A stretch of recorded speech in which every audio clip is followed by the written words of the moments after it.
तो electric book को complete करने के बाद हम आए हैं अब जो हम हमारे जो प्रीवियस ईयर के मॉडल पेपर है, अर्थात जो हमारे मेन बोर्ड के पेपर हैं उनको अब मतलब देखेंगे कि उनमें कैसा पैटर्न आया है और पहले कैसे क्वेश्चन आए थे।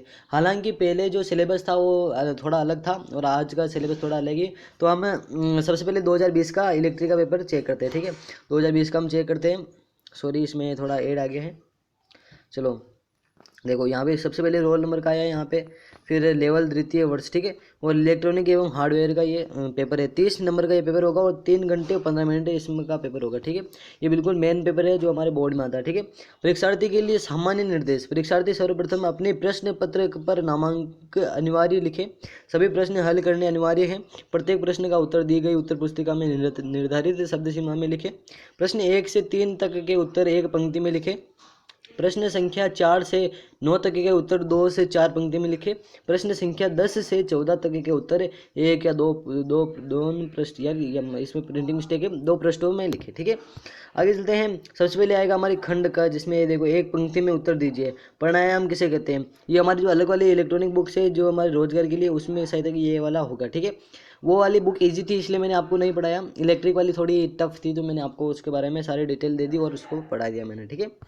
स्वरोजगार का अभिप्राय क्या है? वर्षा जल संग्रहण का क्या लाभ है? खंड ख है। फिर खंड ग के कौन से प्रश्न आए? निम्न प्रश्नों के उत्तर संक्षिप्त में दीजिए। वार्तालाप संप्रेषण के प्रकारों को समझाइए। इंटरनेट के क्या क्या लाभ है? बिजली का काम करने में रखी जाने वाली किन्हीं 4 सुरक्षा सावधानियों को समझाइए। माइक्रोवेव ओवन के रखरखाव के कोई 4 बिंदु लिखिए।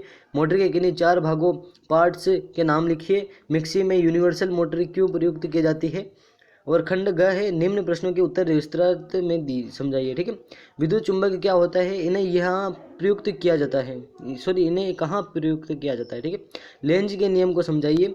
मिक्सर ग्राइंडर के भागों का उल्लेख करते हुए इसकी संरचना को समझाइए। खराब मिक्सर ग्राइंडर की जांच के 2 पदों को समझाइए। माइक्रोवेव ओवन की कार्य प्रणाली को समझाइए। तो ये हमारा पेपर यहीं पे खत्म हो गया है, ठीक है। जो ये हमारे 2020 का हमने पेपर देख लिया, ऐसा पेपर आया था 2020 में। हालांकि इसका थोड़ा सा पेपर पैटर्न चेंज है, जैसे वो लेंज का नियम अभी हमारे ऐसे सिलेबस में नहीं है, ठीक है। तो अब देखो, अब हम इसका पेपर पैटर्न देख लिया 2020 का। अब देखते हैं हम 2019 का, ठीक है। इसमें वापस ऐड आ गया है, सॉरी ये ऐड के लिए, हाँ चलो देखो ये पैटर्न होगा वो ये, ठीक है। पूर्णांक 30 नंबर का है और 2 इसमें टाइम कम है, ठीक है। 2 घंटे और 15 मिनट का इसमें टाइम दिया गया है। परीक्षार्थी के लिए सामान्य निर्देश हो गए वही निर्देश है इसमें, लेकिन क्वेश्चन देखो 37 से 38 क्वेश्चन इसमें अंदर है, ठीक है। खंड क में आप मैं क्वेश्चन केवल पढ़ के सुना देता हूँ, क्योंकि फिर इसमें आंसर मर्ज करने का थोड़ा ज़्यादा लंबा वीडियो हो जाएगा, ठीक है। स्वचालित इलेक्ट्रिक आयरन में कपड़ों की आवश्यकता के अनुसार ताप को नियंत्रित करने के लिए प्रयुक्त होता है। इलेक्ट्रिक बेल किस प्रभाव पर कार्य करती है?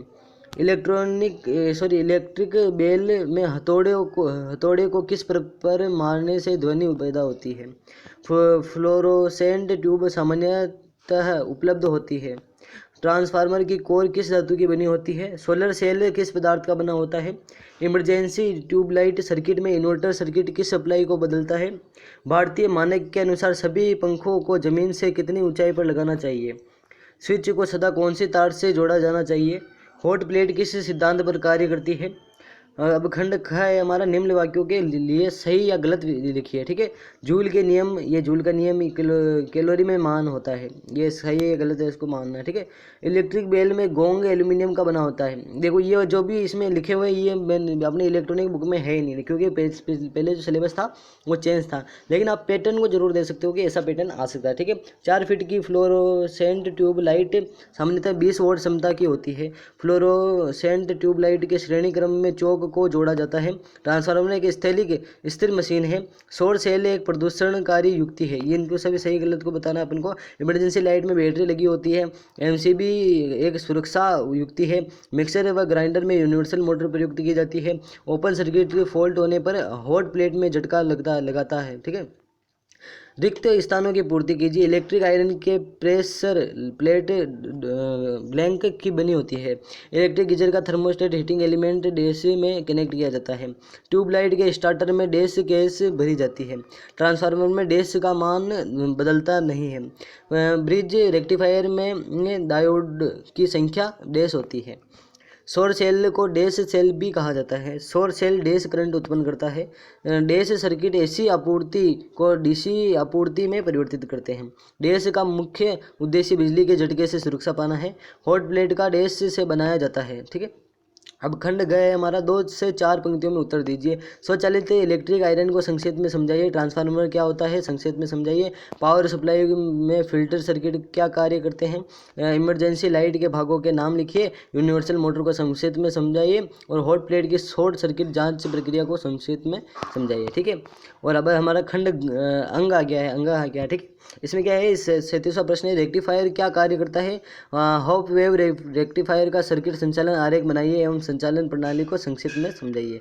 ठीक है, इंडक्शन कुकर क्या होता है, यह किस सिद्धांत पर कार्य करता है, समझाइए। इसके किन्हीं 8 भागों के नाम लिखिए। तो ये तो हमारे कोर्स में नहीं है, लेकिन इसका पैटर्न आप जरूर देख सकते हो। ठीक है, तो अब हमारा 2018 का अब 2018 का जो बोर्ड पेपर है उसको देखेंगे हम। देखो ऊपर का पेपर पैटर्न बिल्कुल सेम आया, ये भी 2 घंटे 15 मिनट का था। चलो आगे चलते हैं। सबसे पहले खंड क्या आएगा, जिसमें क्या इलेक्ट्रिक आयरन में गर्मी उत्पन्न नहीं होने के कारण। ठीक है, निम्न में से एक इलेक्ट्रिक बेल का भाग नहीं है। इलेक्ट्रिक बेल में मैग्नेट की कोर किस पदार्थ की बनी होती है। ट्यूबलाइट सर्किट में 1100 वोल्ट उत्पन्न करने वाला भाग है। ऑटो ट्रांसफार्मर डैश सिद्धांत पर कार्य करता है। सोलर सेल किस सिद्धांत पर कार्य करता है। डीसी को एसी सप्लाई में बदलने हेतु प्रयुक्त करते हैं। भारतीय मानक के अनुसार डीसी सप्लाई में धनात्मक तार का रंग होना चाहिए। और एमसीबी किस तरह के फॉल्ट पर कार्य करती है और हॉट प्लेट के लिए उपयोग किया जाता है। और खंड ख आ गया है हमारा, निम्न वाक्यों के लिए सही और गलत लिखिए। ठीक है, जूल के नियम के अनुसार होता है, ये जूल का नियम H = I/R होता है। ठीक है, और होटलों एवं अस्पतालों में बल इंडिकेटर सिस्टम का उपयोग होता है। फ्लोरोसेंट ट्यूबलाइट की लंबाई सामान्यतः 3 फीट होती है। एलईडी लाइट का प्रयोग करने पर बिजली बिल अधिक आता है। ट्रांसफार्मर विद्युत चुंबकीय प्रेरण के सिद्धांत पर कार्य करता है। सौर सेल और ऊर्जा को सीधे बिजली ऊर्जा में बदलते हैं। बैटरी की वोल्टेज हाइड्रोमीटर द्वारा जांची जाती है। स्टेयर केस वायरिंग में 1 वे टाइप स्विच का ही प्रयोग होता है। सेंट्रीफ्यूगल पंप में कैपेसिटर मोटर या स्प्लिट फेज मोटर प्रयुक्त की जाती है। बर्निंग फ्लेम के पास इंडक्शन कुकर नहीं रखना चाहिए।